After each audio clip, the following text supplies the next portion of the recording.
It is 7 a.m. and we are on our way to Murrieta Hot Springs Resort. As a little birthday treat for me, we are going to check out this new spa and just have a nice treat yourself day. We were trying to decide between doing the day pass and splurging a little bit more for a night stay, and we decided to just do the night stay because it gives you access to the hot springs for 48 hours. We're gonna try and make the most of our 2 days. We're gonna bring you along for the journey, and we're gonna show you the other perks of staying at the hotel versus just doing the day pass. So if you're trying to decide, you can make up your mind. Stay tuned.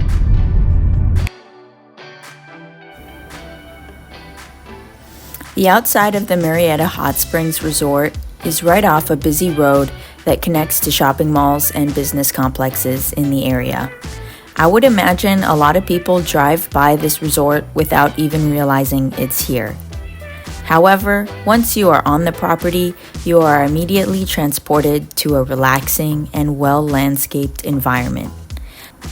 Despite being pretty close to this major road, we didn't often see or hear the traffic of the street, which is great. If you have a hotel reservation, you could check in at the hotel lobby. They'll hook you up with a wristband to get you into the spa area. If you're going with the day pass, you go directly to the bathhouse and get your access bands to the property. I really appreciated the design elements throughout the resort. It captures the history of the place, which they also share with you at some of the activities on property. These springs were a popular wellness destination in the early 1900s, with people traveling from far and wide to soak in the healing power of the mineral water.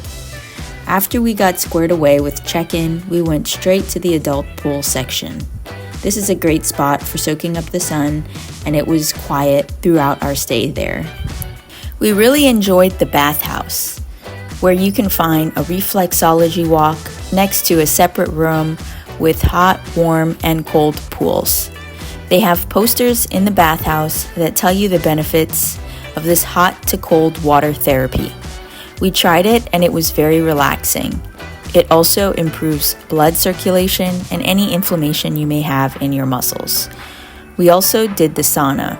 I didn't film much of the bathhouse, which is for both men and women, because I didn't want to be intrusive to others' experience, but I thought that the space was very well kept and clean.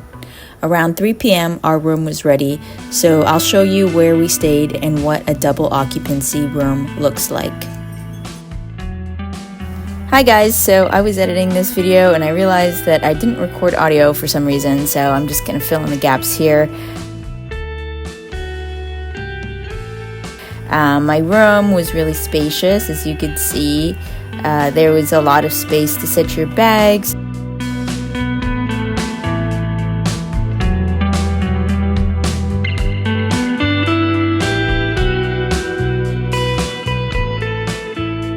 There was a section where you could do a little work and a desk and a table for that. Here I am showing you some of the amenities that came with the room.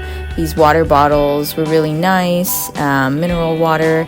You see a lot of people with it around the resort, and the Keurig machine is always appreciated. Also a nice little refrigerator where we lost our drinks, so I'll share more about that later in this video.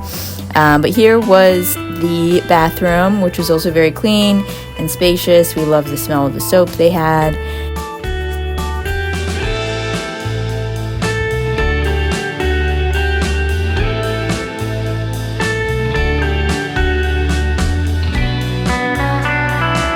And then this is the sleep sack, or the sleep pack if you're curious. It came with a few little treats for bedtime, and that was kind of new. I haven't seen that at a hotel, but was a really nice touch to make our experience there more special. With room wristbands, you're able to check out other parts of the property that are restricted to day pass holders. In these more selected areas, you will find even more mineral pools to dip in. Like the other pools around the property, these pools come at different temperatures, but most of them are hot pools. The pools that are exclusive to hotel guests aren't particularly different from the many other dipping sites you get access to via the day pass. I think the greatest benefit is the additional privacy that these pools allow you, as most people on property seem to be using the day pass. We had planned to wake up early and use these pools before the day pass crowd came in at 9 a.m., but we were surprised to find that most of the pools were closed for cleaning. Overall, this is a good thing, as the smaller pools on site are drained and cleaned every morning. In the evening after sundown, we also saw attendants checking the chemical composition of each soaking pool. It was good to see that these types of protocols are already in place at this new spa and resort. I was very impressed by the schedule of activities that you can participate in throughout the day. We were able to do the morning sound bath, restore and rest, aromatherapy in the sauna, the gratitude ceremony, and a strength and conditioning workout at Dynamis Fitness. There were even more programs that I didn't get to try during my stay, but all the ones I did were great. I would highly recommend the gratitude ceremony, which allowed us to learn more about the history of the resort and set intentions for our stay. This is the category where Murrieta Hot Springs could use the most improvement. There was a no outside food and drink policy on property, but it didn't seem like this policy was particularly enforced, and for good reason, as the dining team looked to be understaffed and also at a lower caliber than the other amenities offered at this hotel. It's particularly important that the resort picks up their culinary game, as the contrast bathing speeds up your metabolism, and I was hungrier than usual while I was staying on property. We got poke bowls at Cafe Azuli on our first day. It was okay, but on my second to last bite of the bowl, I found some hair that was definitely not mine. For dinner, we got burgers at Gunther's Lounge. The burgers were great and much needed sustenance after a full day of saunas and pools. The only thing amiss here was the drinks. We asked for a virgin mojito and got nothing like that. I was surprised to find no breakfast on property besides the meager offerings of muffins and light pastries at Brew 1902. We had to leave the property to get a full breakfast off-site. The atmosphere of Gunther's Lounge and Brew 1902 were great. I do think that these restaurants will improve over time, but for now, guests should be aware that this is the biggest sore spot of our stay. Checkout for hotel guests at the lodge is at 10 a.m. We had requested late checkout the day of and were surprised to hear that they were not able to accommodate this request.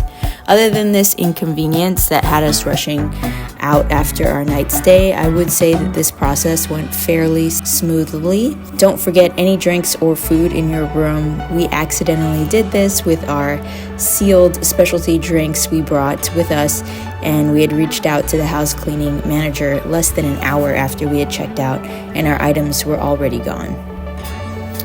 My overall thoughts was that the Murrieta Hot Springs is a local gem. Though the food on property can be improved upon, there is much that this resort does well, so that the positives far outweigh the negatives. I am really appreciative that the owners of this resort make these amenities more accessible to their community through the Day Pass program. Wellness is for everyone, and you can see all types of people that are learning and partaking in this philosophy at the resort. If you have any questions about our stay at Murrieta Hot Springs, please leave your comments below. I love getting back to you and hearing about your own experiences at this site. We'd also appreciate it if you like and subscribe to this channel if you are enjoying the content. Till next time.